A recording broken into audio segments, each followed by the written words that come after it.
You're listening to the Awkward High-Five podcast. You can follow along in your book. You'll know it's time to turn the page when you hear the chimes ring like this. Before we begin the questions, my client would like to read from a prepared statement. Go ahead. I would like to direct this to the distinguished members of the panel. You lousy corksuckers, you have violated my Fargan rights. This salmon-butching country was founded so that the liberties of common patriotic citizens like me could not be taken away by a bunch of Fargan iceholes like yourselves. Thank you very much.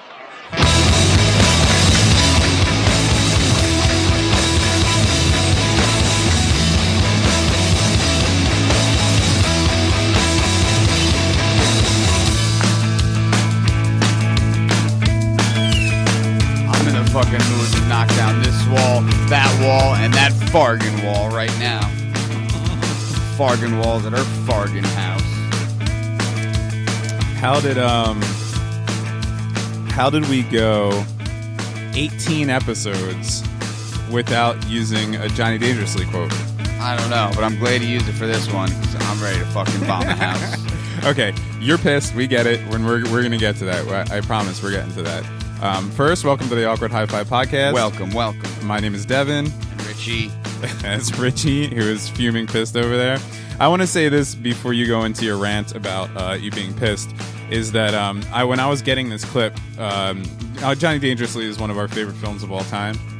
Would you agree? Absolutely. Yeah. It's a film that we've watched a billion times over and over and over again. And I realized, I was thinking back on also, another thing I want to say real quick is, did you know that I knew this, but I totally forgot about it? Because when you think about Johnny Dangerously, what song do you think about? You think about the I Want to Live Dangerously, the song that she sings in the thing. But the theme song of that movie, the opening song to that film, do you know who wrote that? What is the opening song to that? I can't really tell you the hook off the top of my head, but it's a Weird Al song. Weird Al wrote the theme to Johnny Dangerously, and there's even a video. I mean, we were young when this shit came out. You know, like it came out in '84, so we would have been 4 years old. So obviously, we weren't into. You know, we didn't see the trailer and shit. Mm-hmm. But yeah, Weird Al wrote the song, the theme song to that movie, and made like a video and shit with it. And it's all him as a guy. It was very, very weird. But what I wanted to say about it was, let me bring this all the way down. Was that I realized, I was thinking to myself, when is the first time I ever saw Johnny Dangerously, right? And I realized that Johnny Dangerously is one of two movies in my life that I love and watch constantly. Two comedies that I found mistaking them for what I hoped was porn. Let me tell you why. Little Shop of Horrors? No. Are you trying to guess the second one? That was just my guess because... title movie you watched a lot as a youngster. Right, but why would I think that? Yeah, I guess maybe. Little Shop of Horror? I don't know, maybe like some BDSAM type thing. Okay, so obviously Johnny Dangerously, and the story with that is back in the day. If you want to guess the second one, I'll give you a hint. All right. It's a comedy movie, and we've already used a clip from it on this show. So you have 16 we didn't use one of the first episode choices to think of. I mean, the only thing that pops in there is UHF. No, I'll give you. No, you know that we didn't discover it that way. You can think about it. Let me tell my Johnny. What about discovering? What do you mean by discovering? Well, this is the thing I'm about to tell you. Oh, okay. I did discover two movies, Johnny Dangerously being one, and the one that you're trying to guess being the other one, as a young child, hoping that they were porn. Because why would Johnny Dangerously be? I don't know. Because here's the thing: it's like a porn name, Johnny Dangerously. Yeah, right. When I was young, my parents had the videotape, but I guess it was either they didn't return it from the movie store or they had purchased it like from the movie store. But we're talking about like.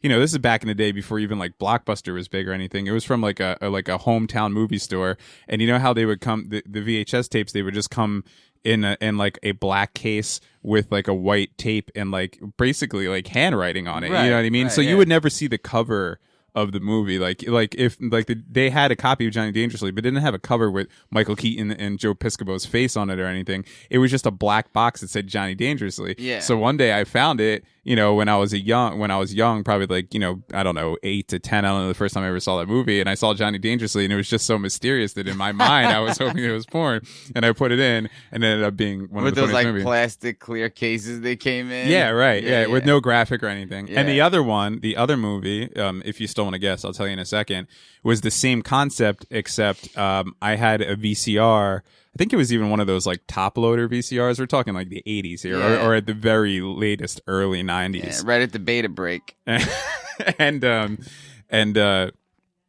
had that shit, and it broke, and my mother kindly brought it to this, which is going to sound crazy to anybody under the age of 35 listening to this right now, but a VHR repair place.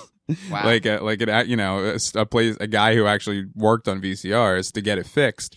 And when we got it back, I was all stoked that I had my VCR back, and I guess the tape that he had used to see if it had worked, to test it before he gave it back to us, was still in there, right?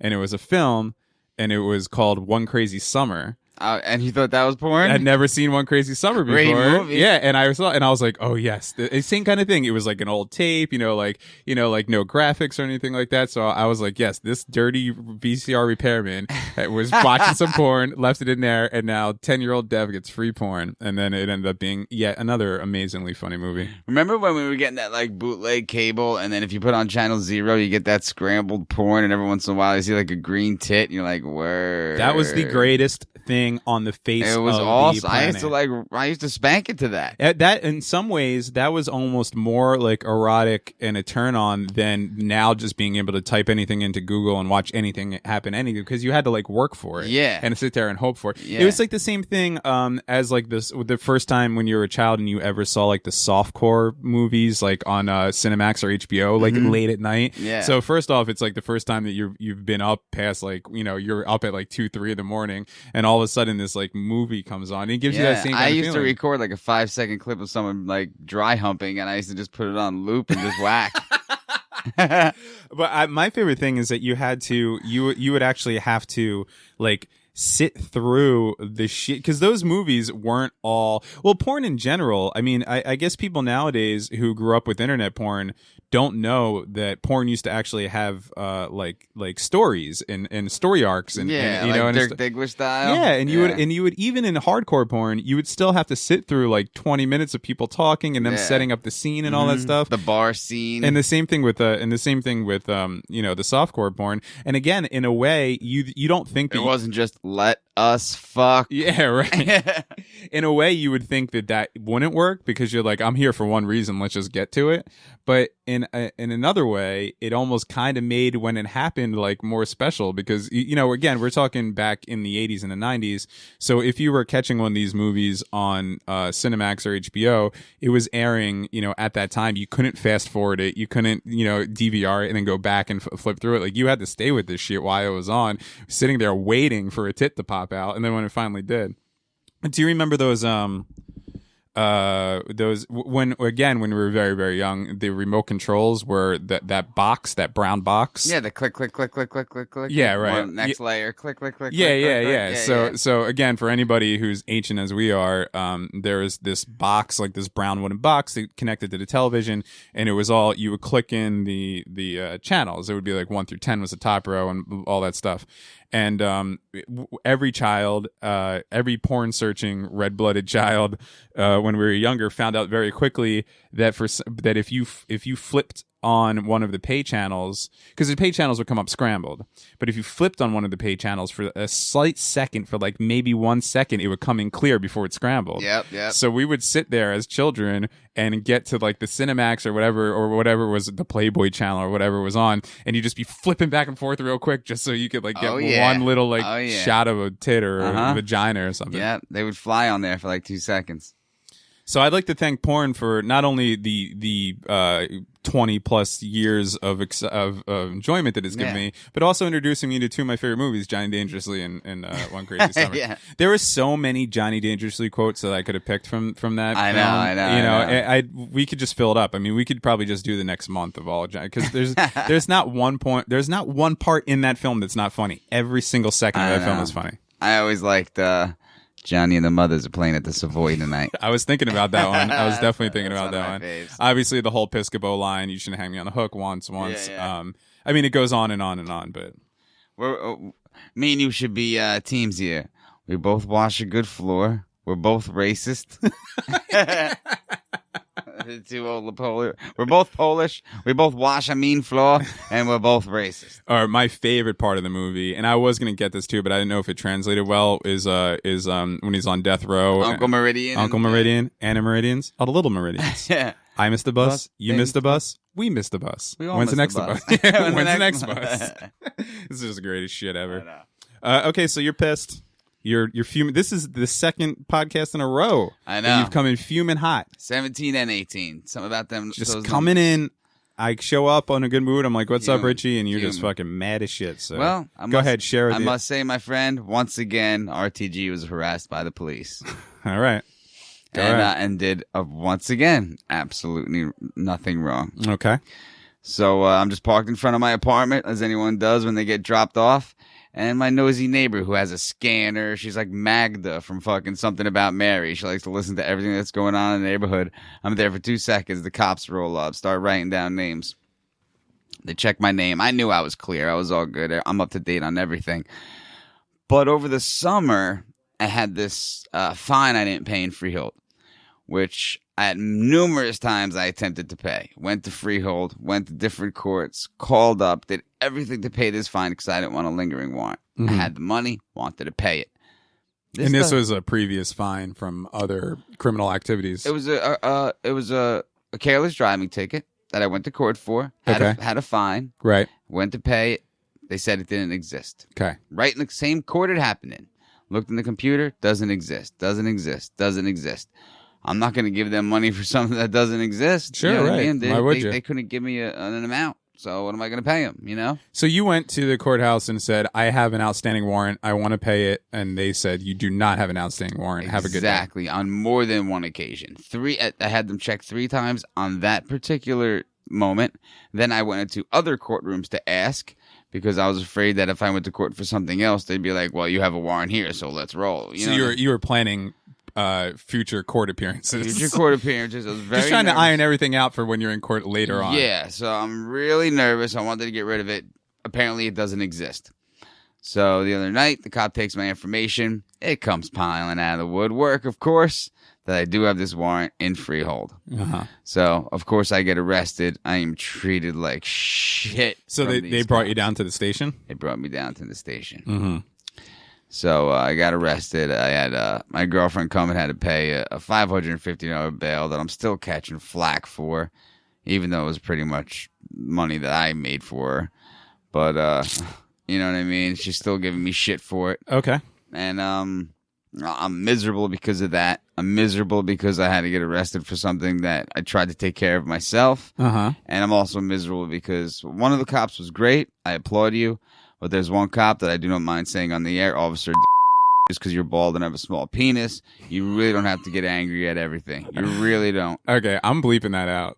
You could bleep it out. I don't give a shit, but he could really, really kiss my ass, that guy. Because I've known him when he was younger, and he was really cool. But just because he got high on drugs and really drunk and crashed into a house, he has to play Mr. Mean Cop now and take it out on everybody. Called my girlfriend a bitch, and you know how mean I am with cops, you know? And I was seconds. I think Carissa's still here. You could ask her about how she's kicking me in the leg from not wanting to tell this guy, you know, what he could do to himself. Right. No, I get it. And I understand your steams. I understand that. But I am going to just bleep out the cop's name. That's all. All right, that's fine. It'll be like Kill Bill. It'll be like Mr. Yeah, well, let's call him Beatrice Kiddo from now on. Because my man is just so disgruntled and such a piece of crap cop. Because the other cop was being so cool, treating it as what it was. And he was treating it as, what else can I get out of this situation? Oh, he was thinking like he was actually making a difference. Yeah. Yeah. When all he's doing is making someone come in and pay a traffic fine.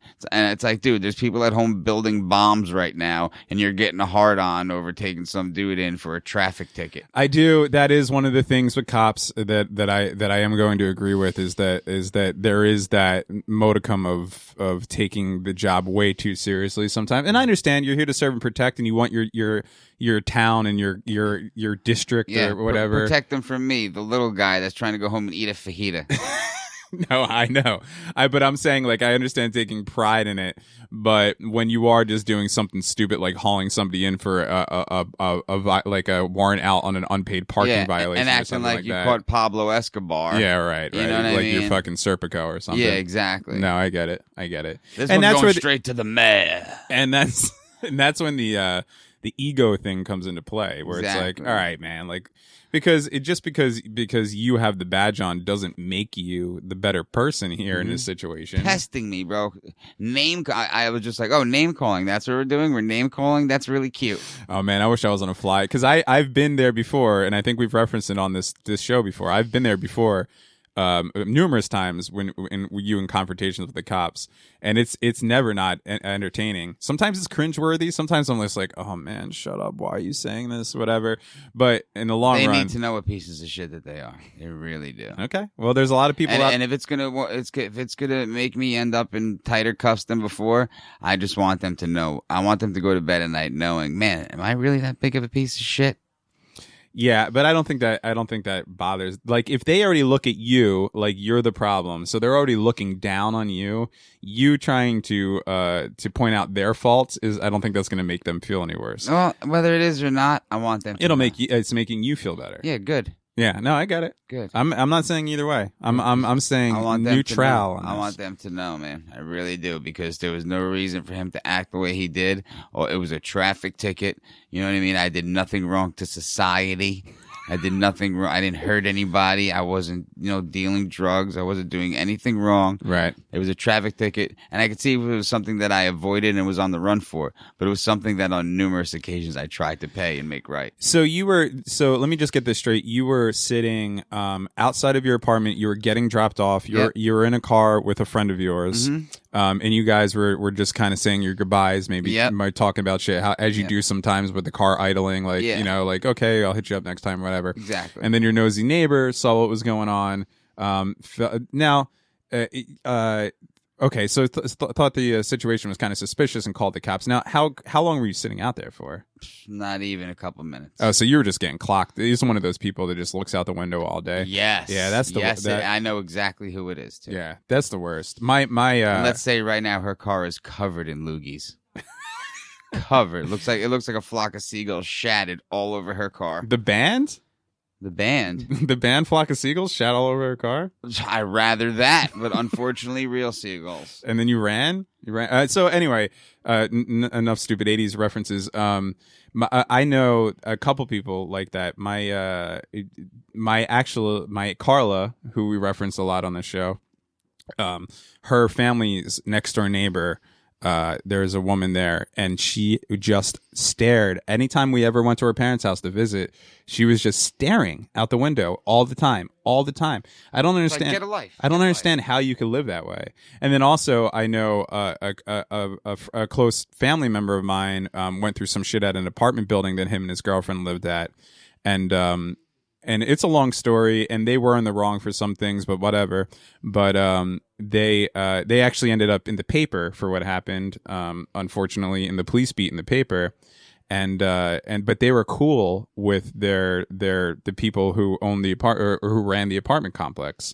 So everybody knew like what happened, but they were cool. And there was just one neighbor who wouldn't give up the fact that they were living there and was like complaining until they kicked them out. Because this one nosy, and they didn't do anything. There wasn't like violent. It wasn't a bad crime or anything like that. It wasn't anything that would make you like be nervous about having these people as neighbors, But she got them kicked out. So I understand that. That's annoying as shit. So annoying. That's a whole nother level than just like, hey, you guys are being too loud after 10 o'clock at night or something like that. And a painting just fell on me. Did that fall on you? Oh, this is. Not just a painting. Oh, sweet irony. Okay, so I guess I have to explain this to people, but okay, I'm gonna set this up. All right. So we were in a band, and we made a couple CDs, and they did okay or whatever. And there's a beautiful present that Richie's brothers, or is it one brother? One brother. Yeah. Richie's older brother, had made for him, where he got I'm holding it now because it just fell on me, but like a nice thing where, you know, how you would display like an album, like, what? Don't say that, what it looks like. You just killed the whole story. Well, no, it looks great. It looks great. Yeah. Okay, so yeah, that's what I was going to say. It looks unbelievable. It's in pristine shape, and it just fell on my back, and that's all I'm going to say. You're really screwing up this episode already. No, I just did, you know what I mean? I just didn't want to. Yeah, okay. I get it. Obviously, there was something Richie didn't want me to say there, and I didn't say it. So, well, I'm sorry you got arrested. I'm sorry you're beefing with your girl. Yeah. I'm sorry that ISIS held you up in a tunnel. I'm just having a really bad day, Dev. I'm sorry about all that. Really bad day. But I'm happy to be here because this is my only safe haven. This is it? This is an hour of niceness. We already had a Johnny Dangerously quote. Everything was going all right. That brought me up a little bit. You came up with a list today. I did come up with a list because when we were on the phone yesterday laughing about all Kurt's little faults in the recording in utero. Well, don't announce your list yet. I'm not gonna, but it made me think of something, and I thought maybe it would be something a little cute if we talked about it. Aw, cute. Yeah, if we brought it up, that being some of the topics that we talk about on this show. Maybe I could, show the public and people that don't know, some of the difficulties that musicians go through from time to time. Okay. Well, I don't think there's anybody on this list that people don't know. Well, actually, I'm not going to say that because I don't know the whole list. And so we're going to go through it with each other. So yeah, we've been talking, I've been telling you to come up with stuff for the show. We're going to start trying to incorporate bits every once in a while and stuff like that. Although most of it is just going to be us talking and complaining about our lives and telling us our story, but so you decided to come up with a top 10 list, and now I'm going to commend you on this because I don't think I've ever heard of any other show ever having a top 10 list. I mean, this is a truly original idea. Thank that you you. have going You've here. never heard of a show having a top 10? No, there's definitely no late night talk shows that I remember that have top 10 lists, and there's definitely not it's definitely not any of these clickbait websites or anything. So this is a true original idea that you have here. You coming up with a top 10 list is groundbreaking material for us. This is going to put us on the map. All right. This is going to put us on the map. All right, cool. People are going to be like, that AHI5 podcast, they do top 10 lists. And we've never heard of that before. All right, cool. It's definitely not, all over the internet. I really thought you were being serious. Everywhere you click. It's definitely not. So you said, Dev, I got a top 10 list, and I said, Rich, put that shit in the awkward high five supercomputer. All right. And you did not know how to do that because you don't know how to operate a computer. I said you're gonna have to go and. But the information is in there. It is. So give me a second here before you announce the name of your list. All right. Which I know you don't have. I can't wait for you to even just say. It's just a ragtag bunch, but it might be entertaining. No, but you still have to name your bit, right? So Of course. So let me go ahead and first let me just dial into the servers here, and this. All right, and let's see. You've selected RTG's top 10 list. Files downloading. God damn it. At least I was downloading in that clip. I don't download in real life. How come everything that has to do with you on the show ends in an explosion? That was our AHI5 supercomputer. Well, I'm sorry. Do you know how long it took me to put together that supercomputer for this show? And then I tried to download your stupid list? I drop bombs like MC Hammer, baby. I don't know what that means. Neither do I. Out of all the rappers from the 90s, MC Hammer didn't drop any bombs. I know. Except Too Legit to Quit. Okay, so what is the name of your list that now blew up the one and only AHI5 supercomputer? All right. Well, the list is going to be my top 10 artists who have caught eating too many sandwiches from time to time. I knew that you didn't know where you were going with that, and I was just waiting to see what the fuck you were going to say. Yeah. So that doesn't even make any sense. They're a bunch of sandwich eaters, and okay. So wait, let me just say it's this. fucking druggies. Yeah, I got it. But basically, the list is your top 10 musicians who ate sandwiches. Yes. Okay. All right, many sandwiches. I'm talking like those like catering, Mike sub foot long joints. I can't wait to hear this. All right, so we're gonna have to start with number 10 and work our way to 1. Is that how it usually works? That's normally how it works. Yeah. Okay. So number 10 here, I got Mr. Lou Reed. Lou Reed, the Velvet Underground, and Sweet Lou. I heard there was actually a bet going on who would live longer, Lou Reed or Keith Richards. And I guess Keith Richards either wins or loses, depending on how you look at it. But well, what are you talking about? Lou Reed's dead, and Lou Reed's dead. Keith Richards is still alive. Is still alive. Yeah. Well, let me say this about Lou Reed. Lou Reed cleaned up in his later age. I know that. He died a few years ago when he was 70. I remember because that was a sad day. I'm a very big Velvet Underground fan. But he was as far as the hard sandwiches go. I think he was pretty clean towards the end of his life. I don't know if that's the case for Keith Richards. But he did die. He did die recently, and he did die younger than. Yeah, no, he did. Yeah, but he did not die as a result of consuming sandwiches. Right. Yeah, he was actually pretty healthy in it. He just died he was 7 years old. Yeah, and he lived a rough rough life. All right. So yeah, I mean, I agree with that. I fucking love Lou Reed, and I think you could say that early Velvet Underground stuff probably wouldn't have existed if it wasn't for the sandwiches. Right. No junk, no soul. Right. Exactly. No doubt. Okay. So I'm gonna have to move on to number 9 here, who's Billie Holiday. Billie Holiday, super sandwich eater. All right, this surprises me because she died with a sandwich in her mouth. See, I did not know. I consider myself pretty knowledgeable when it comes to music. I like Billie Holiday. She's not my favorite, but I know her songs. I'm familiar with it. Mm-hmm. But I did not know. If you would have asked me prior to right now that if she was a sandwich abuser. Yeah. Yep. Sandwich abuser died with the sandwich in her mouth. Really? Yeah. Yeah. So she was not doing well throughout her career, and if you listen to the song Strange Fruit, you could tell there was many sandwiches eaten before that song, but that is what makes it a classic. Yeah, of course.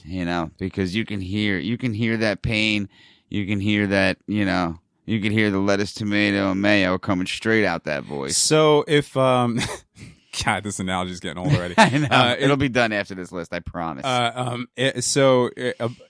As somebody who uses sandwiches sometimes, do you feel like do you feel like in a place when you listen to this music where you're like say with Billie Holiday, did you know that about her, or did you heard the Billie Holiday song and you're like, I feel that? No, I knew that about Billie Holiday. Yeah, okay. But then after you know that, you listen and you're like, oh yeah. All right, yeah, I got it. You know what I mean? Mm-hmm. Moving on to number 8, who is Keith Richards. Well, that's probably the poster child. Yeah, I really don't need to explain that one. Even people who have no idea what sandwiches are know that he eats them at aplenty. Well, do you think now he's got to be in his mid-70s now? I'm guessing maybe even higher for all we know. Yeah, and do you? I know he smokes like a chimney. I know he smokes cigarettes nonstop. Mm-hmm.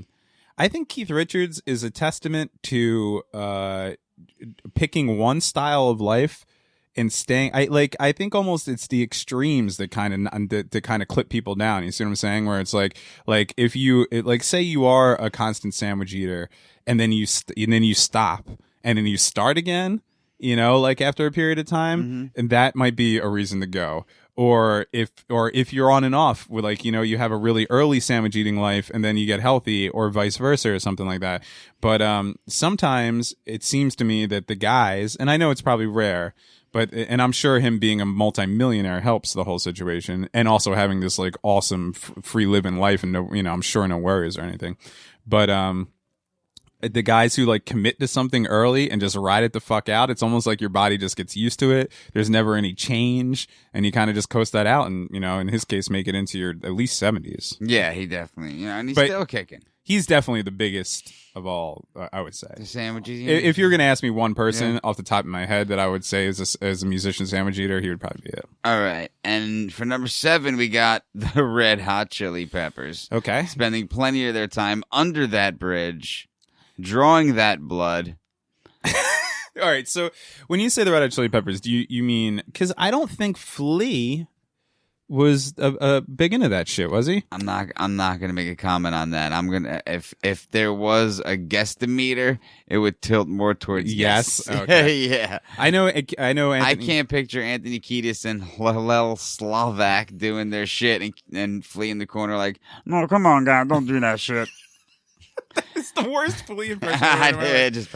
No, it's great. I wish you would do it more often. But yeah, I guess you're right because their early guitar player Hillel, he died of sandwiches, and then it's been publicly known that Anthony Kiedis. I'm gonna have to say, if I'm just judging people here or whatever, I can't fucking stand the Red Hot Chili Peppers. Yeah, I'm not talking about their music. No, I know. I'm just saying this is the first person on this list that you've named so far that I just not. I just knew that they were serious sandwiches. Yeah, no, I get it. You know what I mean? So with that being said, let's just move right along since we can't stand Kiedis. Kiedis is the problem, though. Kiedis is the problem. Actually, you know what? Dude can't sing. Dude can't perform. I shouldn't say that I don't like the Red Hot Chili Pepper. Actually, I shouldn't say that I don't like anybody. Because all those musicians are good. Right. Flea's amazing. The guy who looks like Will Ferrell is amazing. Amazing. And both of their John guitar Frusciante, players. Both their guitar players. He probably has his own subway behind stage. Oh yeah, he fucking he did that solo album where it could have just been called Sandwich City. Yeah, that was. But it was actually a pretty interesting solo album. Yeah, so I take that back. I don't dislike the Red Hot Chili Peppers. It's basically the same thing I have going on with the Doors, where I like the band, can't stand the lead singer. You know what I'm saying? And Kiedis definitely falls into that with the whole bing bang boom da bang bing bang boing bing dang. I can't deal with it. I hate that. There's there's two Red Hot Chili Pepper songs that I dig. One's Breaking the Girl. Yes. Which great song. I don't know for sure, but if I'm going to guess, I'm going to say Kiedis had nothing to do with because it sounds so different than other. Yeah, I think that was songs. a Rick Rubin baby. And then the second one is that you would know the name of it. That song that they did for the Conehead soundtrack.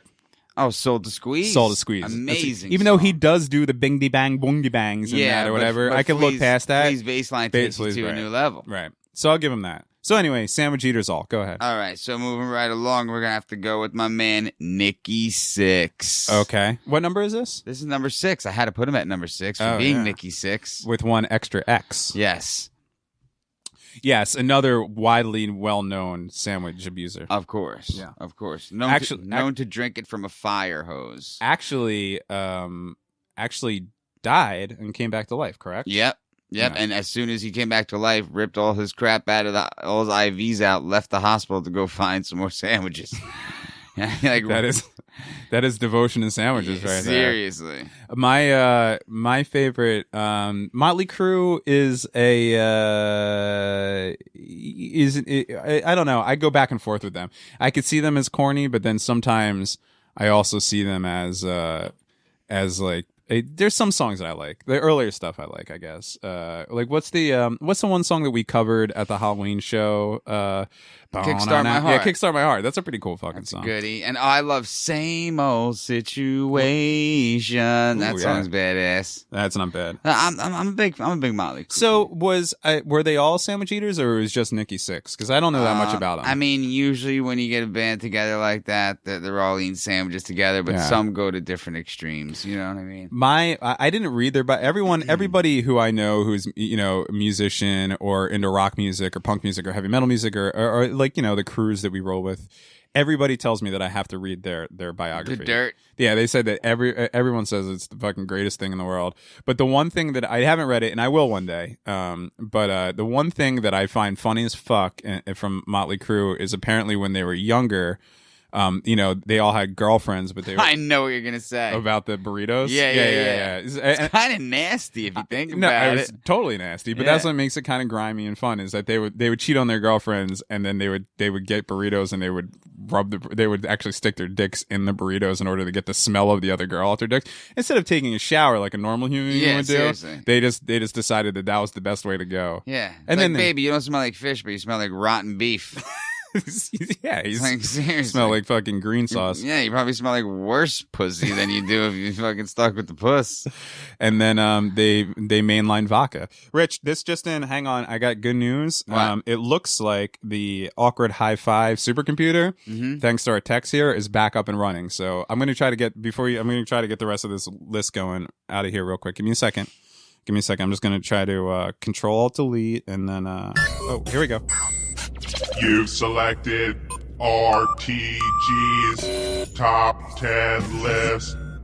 Files downloading. Everyone.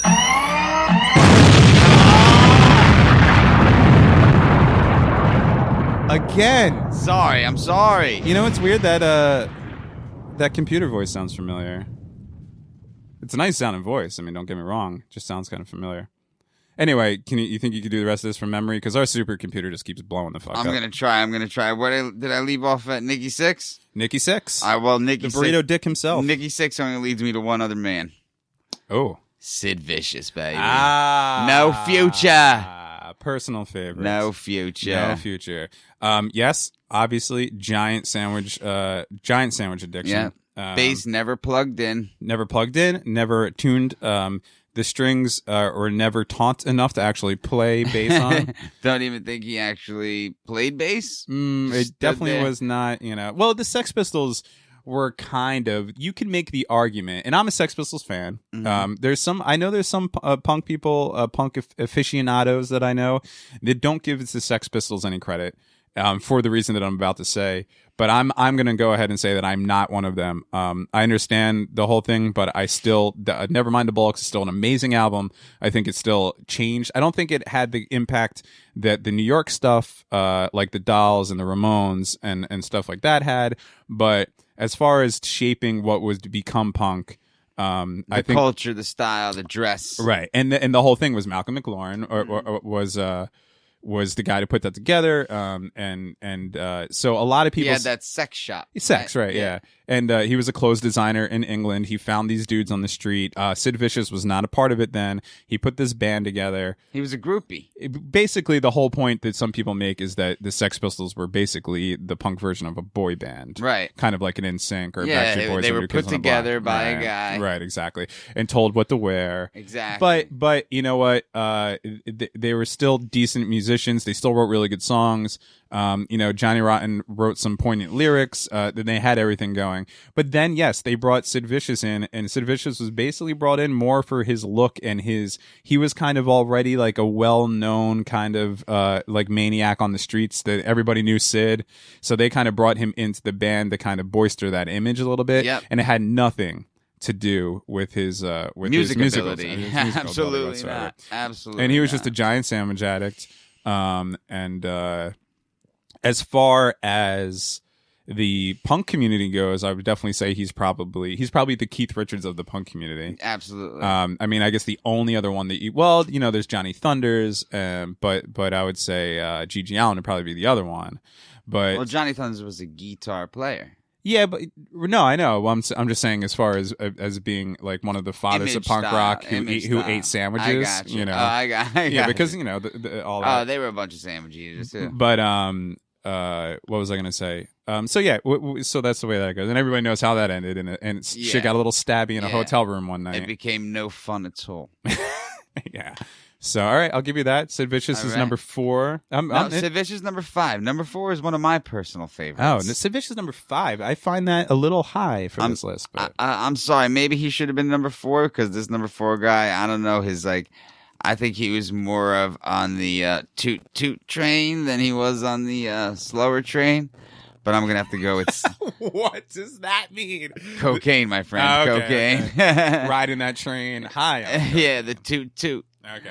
So I've never heard it's cocaine named Toot Toot before. Yeah, you toot. I must be high on toot. No, I've never heard that Never before. heard that? I think it's an 80s term. Okay. But I thought that was yayo. But it fits the moment because number 4 would be Mr. C.C. DeVille. Okay, yeah.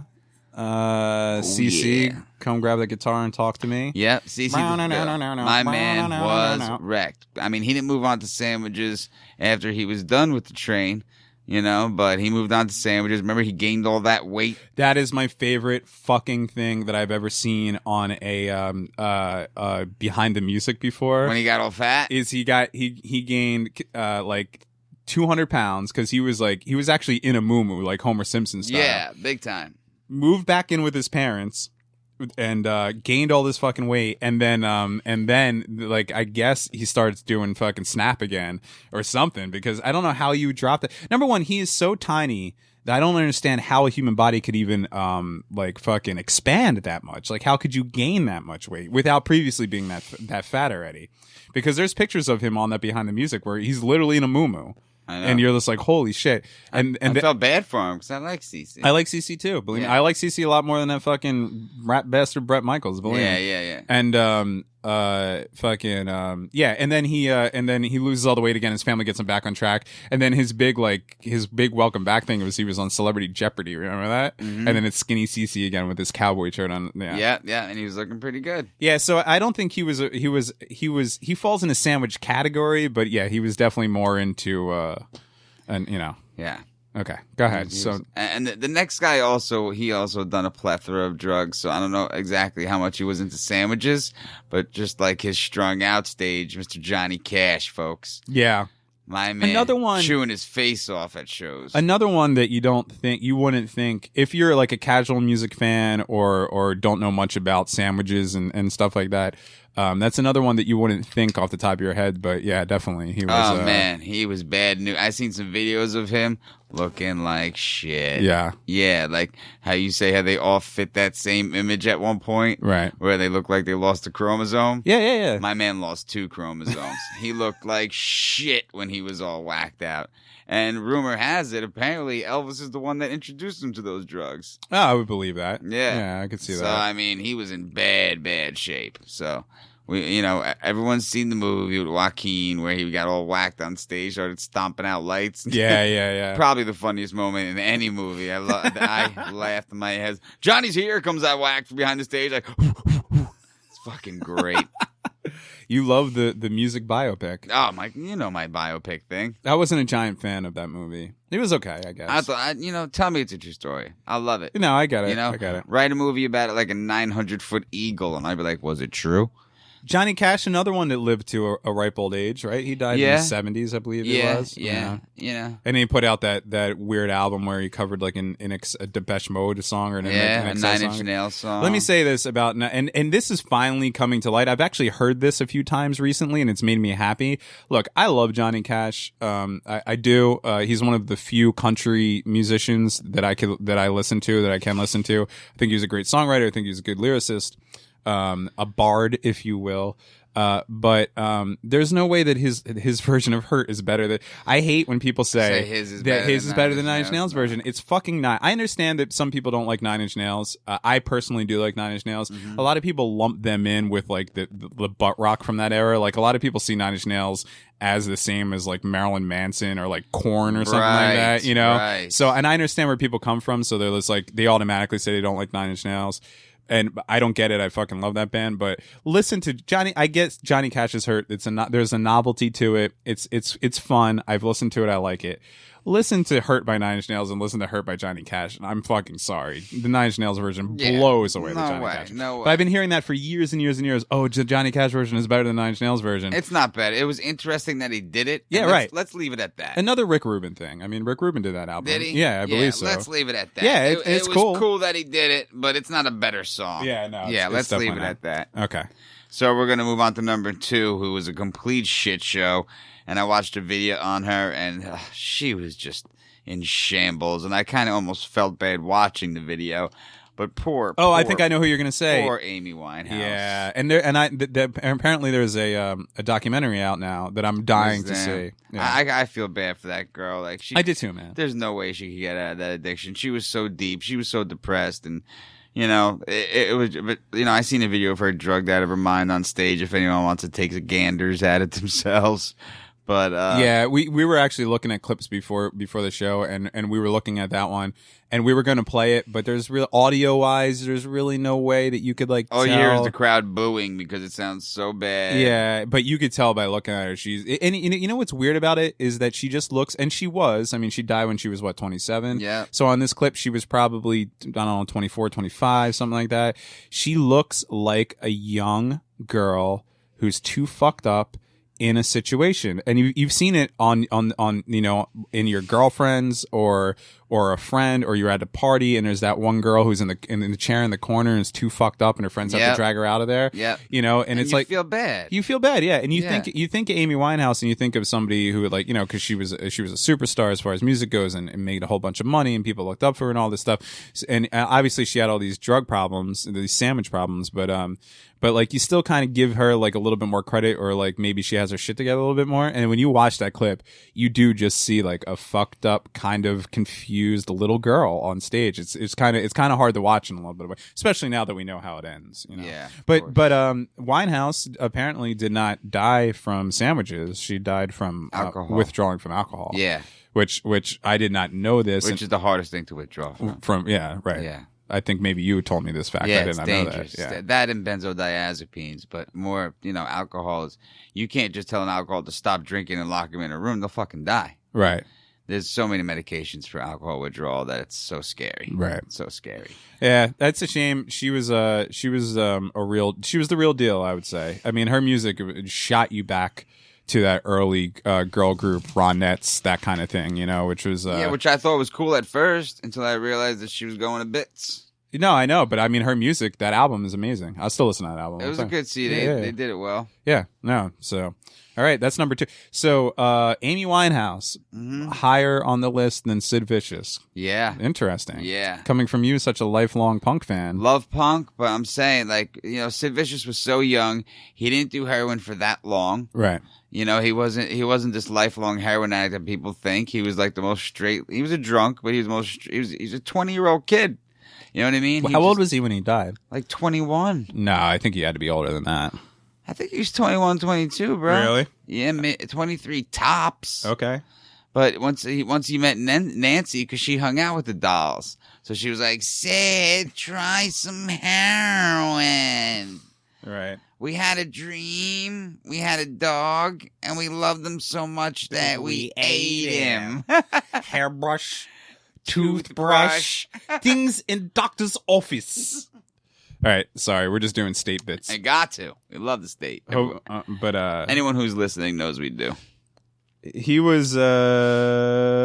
died when he was 21 years old. Ding, ding, ding. Yeah. You got that shit on lock. Yeah. Young cat, wasn't doing dope for that long. She took a hold of him. He loved her because I guess she supplied him with his drugs, and right. He just went down the tubes real quick, you know? And then allegedly stabbed the shit out of her on his way down. Yeah, and then he was having no fun at all.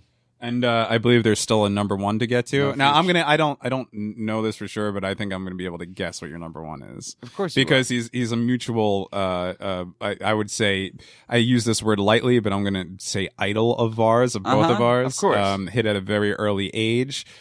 Just had another documentary come out. Yep. Well, go ahead and say it, and I'll talk about that. Number 1 is Mr. Kurt Cobain. Kurt Cobain, of course. Here's the thing about Kurt Cobain is that, you knew that he was fucked up. He had talked about it in interviews when he was still alive.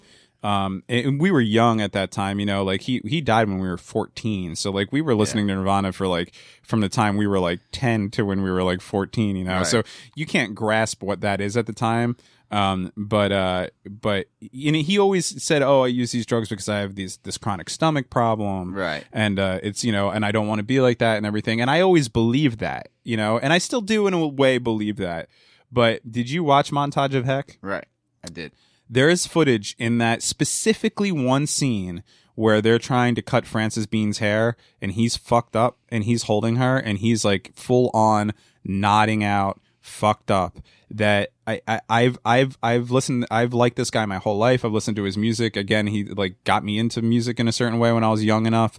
And I, as an adult now, as a 30-something-year-old adult, watched this thing and saw him fucked up holding his daughter, and I wanted to punch him in the fucking face. Yeah. It was such a visceral reaction I had because it was the whole thing. It's disgusting. The fucking eyes slammed shut. The fucking he's nodding back and forth. You don't do that with a child in your arms. They're going. Well, yeah, whatever. It was just seeing him that fucked up on heroin, even though that you knew that he was a heroin addict. Right.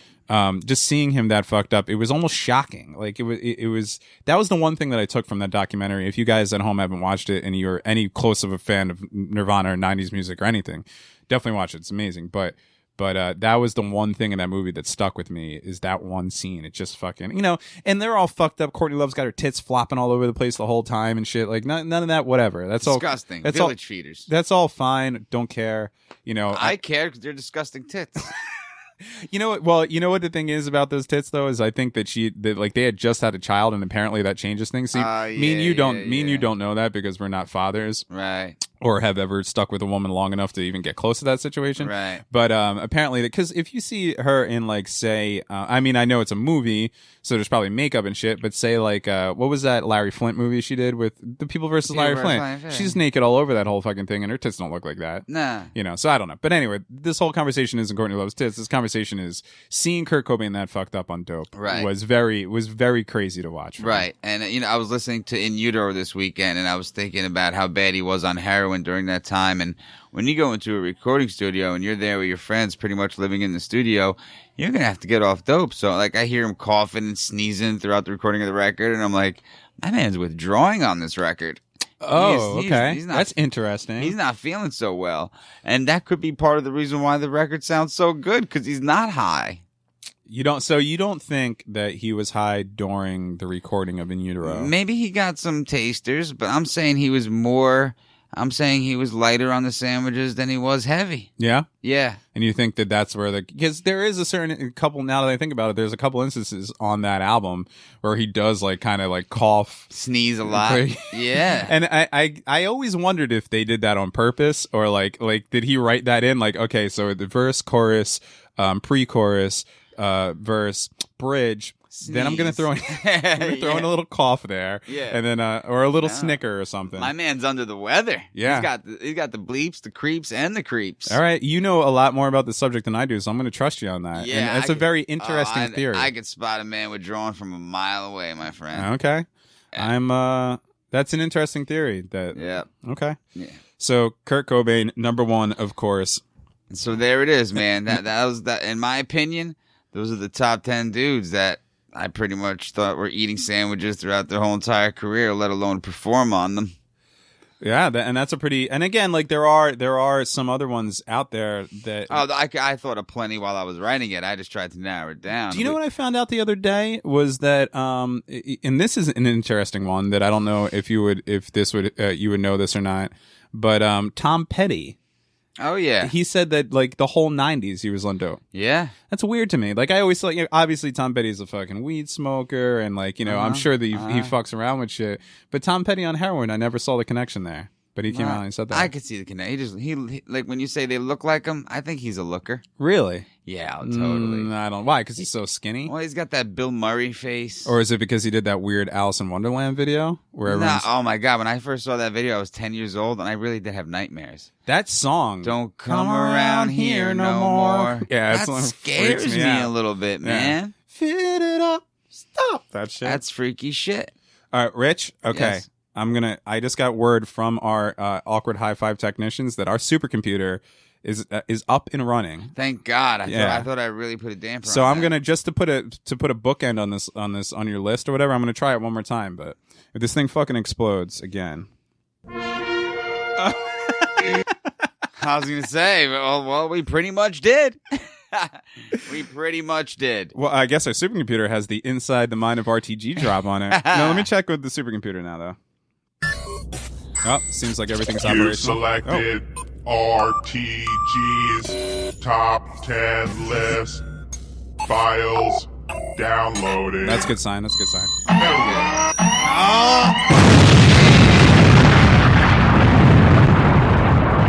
My bad. All right. Well, I guess we're gonna have to have our AHI5 technicians working on it anymore. Yeah. But I do have to say that's a pretty sexy sounding computer. It is. If I was gonna go with computer voices, I think I'm just gonna say that sex personified. That I don't know. I've never met a human being with such a sultry. You know what? voice I was before. always turned on by Joan Rivers in Spaceballs. Something about her. So you were basically just turned on by Joan Rivers because they didn't change her voice. Not the voice. Oh, I'm talking about the metal bot robot itself. Yeah. I would have threw those metal legs over my shoulders and went to work. I never understood why she yelled at Bar for looking up her skirt. I was like, to see what? Just the fucking the copper that is everywhere. Does she have like a little copper camel toe up there? Yeah, a little copper moose knuckle. I guess.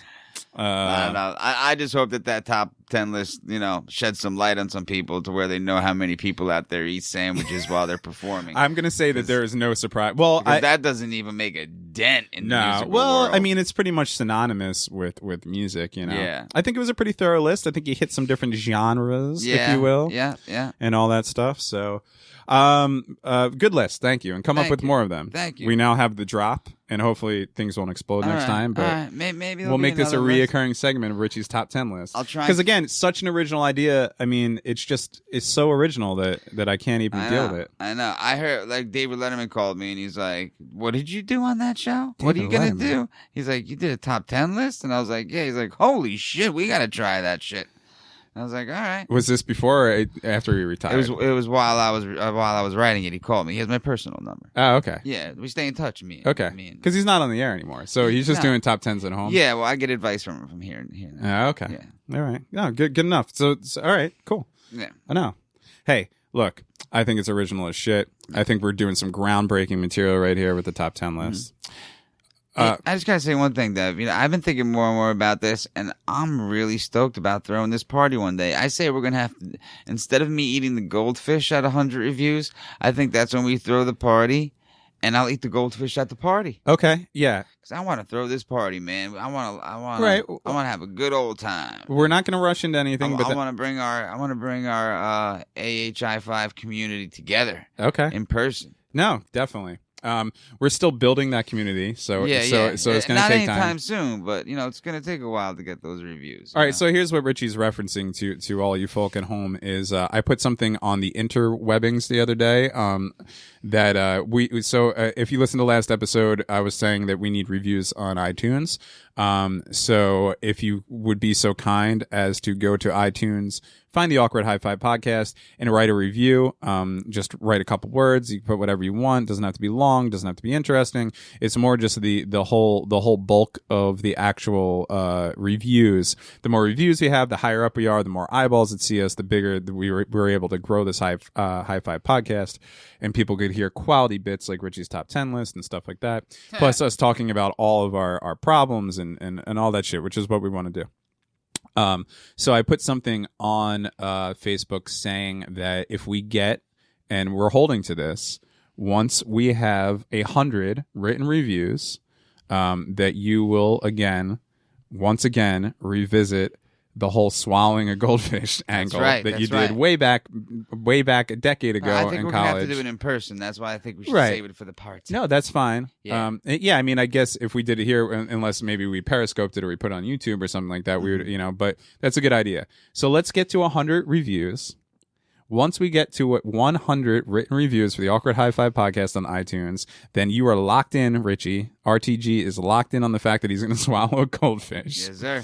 And then we will do that at whatever juncture that we plan this party that you're talking about, which would basically just be us renting out a venue someplace, maybe getting a couple of our musician friends to perform, maybe getting a couple of our comedian friends to perform. We'll we'll either do the whole show on the podcast, or maybe we'll just do an hour of the podcast, or come in and out, or we'll host it. Who knows? It's up in the air. This is just a little seedling of an idea that we have right now. But the important thing is that you go on to iTunes and write the review so we could get you to swallow that goldfish. Right. And then also we could have the reviews. And again, like I said last episode, I hate asking people to do shit like that, but it is pretty important for podcasts. And people have been leaving reviews. No, and thank you, everybody. It's been amazing. Everybody, especially at the real fake Phil with 2 L's. I'm just going to say, I just want to a little shout out to you real quick. Actually, a shout out to everybody who wrote a review so far. We really appreciate Absolutely. it. And if you do write a review, you could email me at awkwardhi5podcast.com. .com. What? awkwardhi5podcast at gmail.com. Oh, at Gmail. At gmail.com, and say, hey, DevDag. Because I go on awkwardhi5.com and our website is there. No. That is our website. But I'm saying if you want to email us, or you could go to our website at awkwardhi5.com and then hit the email button. Right. And go from Even there. on Facebook, you could send a message right to you. Send a message through Facebook. There's a plethora of angles in order to get in touch with us. If you leave a review on the iTunes thing, send me a message and say, hey, I left a review, and then we're getting a whole bunch. We're ordering merch. The stickers are on their way. I think we have 100 coming, so we don't have a ton. But if you just leave me that you left a review and your address, I'll definitely send you out a few stickers for that. And then later on, when we have shirts and stuff, if you come to the party that we're gonna throw. All that stuff is going to go down. But for now, do us a favor, go on to iTunes, write a short review. It'll really help your pals Dev and Ritchie out. And we've been loving the reviews. You guys have been really nice, and it's nothing but good feedback, and we're really happy about it. Oh, that's nice, Rich. It's very warming up to the audience. It's very nice. I like them. I'm gonna have to say that you have come a full circle this episode, because you started this episode pissed, and now you're warm and loving. Like I say, this is my favorite thing to do in this world. So when I'm here, I feel good. Okay, and it takes me away out of all the things you do. This is your favorite thing to do. Yeah. Okay, and it takes me away from all the bull crap that's out there, and all the bull crap that I deal with from people that give me crap for no reason whatsoever. Okay. I think we saw where you're going with that. I wanted to say real quick, Thanksgiving is on Thursday. And we will not do another podcast until Friday, which is the infamous Black Friday. Yes. And I just wanted to say, look, there's so much shit out there with this and that, and I understand both angles of it, but I'm very against consumerism. I think consumerism is especially after you're thankful for what you got. Yeah, I think consumerism at the height, at the out of control height that it is in this country right now, is a problem. And look, I understand that, there's families out there and you're on a budget and you have Christmas that you're looking forward to, and you got to get little Timmy his iPad or something like 19. that or whatever, and all that stuff. And, but here's the thing. Let me tell you, as somebody who worked in retail for a very long time, I worked in a specific sect of retail, so I can't really speak very much for like the toy stores or the electronic stores or the big box whatever. But I've managed stores. I've worked a bunch of Black Fridays. And if I could pull back the curtain a little bit and let you know that there's none of these deals that you get on Black Friday are for real. There's maybe like 5 or 6 so they'll say get a 42-inch flat screen TV, and they'll put that in their flyers, and then everyone will line up for that TV, and then there's only 5 of those, and then everything else that they have that people drop Macho Man elbows on each other, right? And here's that TV gonna get it from me. And I say this all the time, and people get annoyed at me all the time. So there is really no way to fight mass consumerism in America.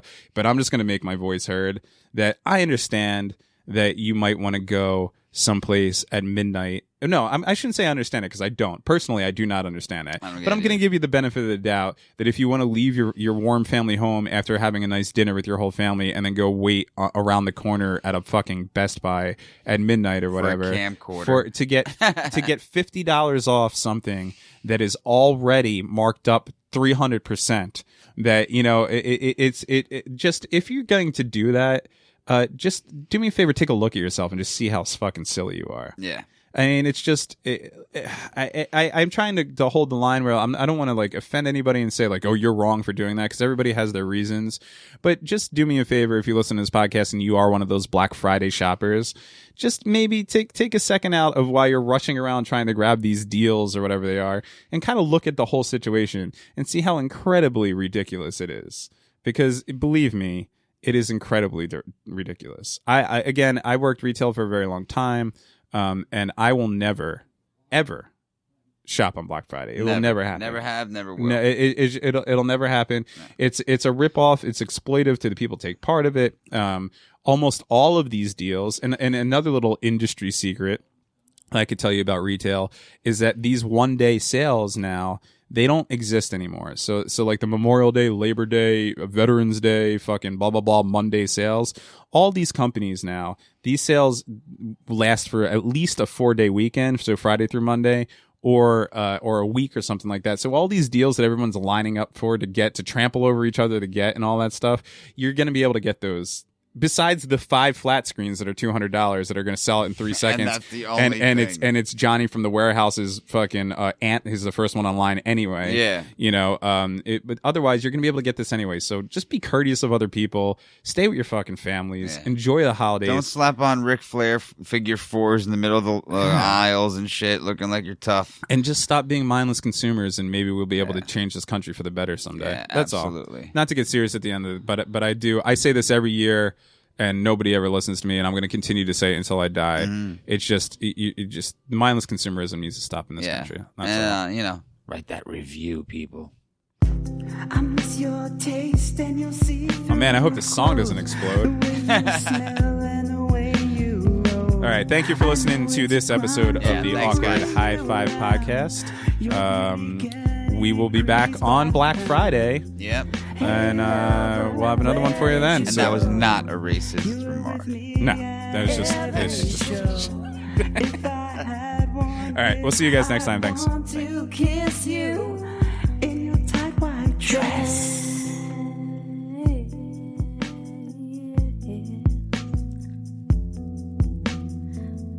So many smoke-filled years have passed, wrapped in paper.